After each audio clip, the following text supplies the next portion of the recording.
There was a brother that was accused of abducting a child. They put out an Amber Alert, put this brother's picture up all on the billboards because they were looking for this particular child, but it ended up all being a lie. And this black man was a victim of someone who decided that they wanted to go out, buy drugs.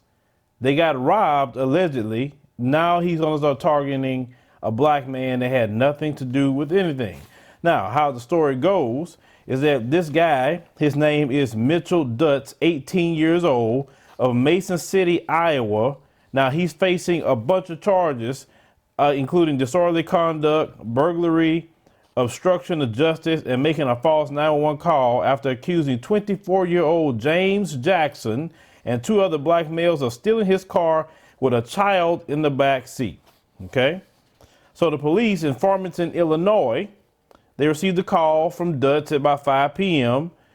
and he alleged the three brothers stole his gold Taurus, the 13-month-old child in the back seat while he was at the gas station. However, the cops discovered during the interview process something was up.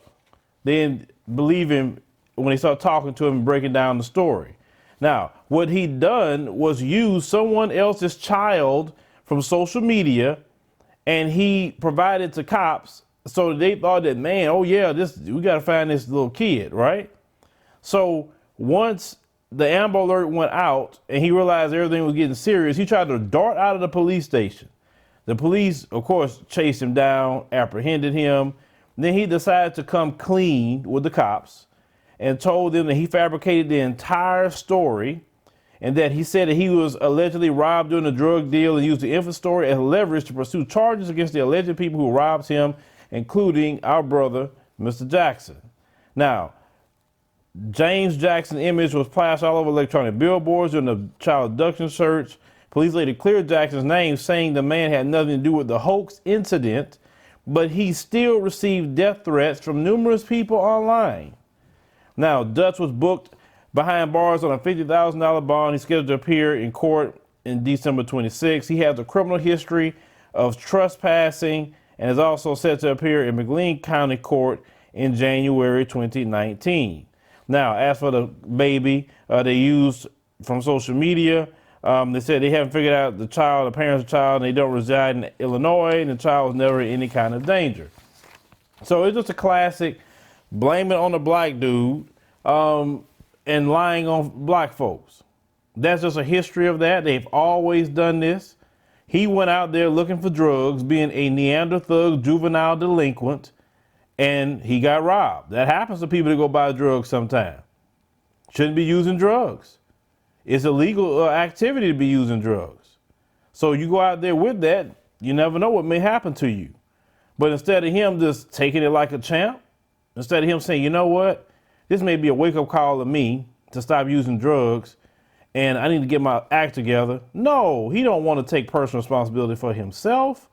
He wants to get some black folks locked up. He wants to enact revenge on black folk. So he makes up a whole story, takes someone's child picture off the internet and posts it out there. It's a white child picture. He took it that. It had the police running wild looking for him. And you know how people are. The moment people like him say something, they automatically believe it. Me, I don't believe nothing they say. They are the last people I don't believe. Trust me, because I look at the documented history of the lies that's being told, especially when you're accusing black folks of something. I'm really going to be highly suspicious. But I'm glad this brother got his name cleared with the situation, because what if something would have happened to this brother? You know, he could have got some false charges. You know, one of these idiots out there could have, harmed this brother. And for what? Because he's lying, because he allegedly got robbed during a drug deal. Leave me a comment, let me know what you think about this particular story. I'm glad the brother's name was cleared, but this just once again a legacy and history of just calling in lies and evil upon black people.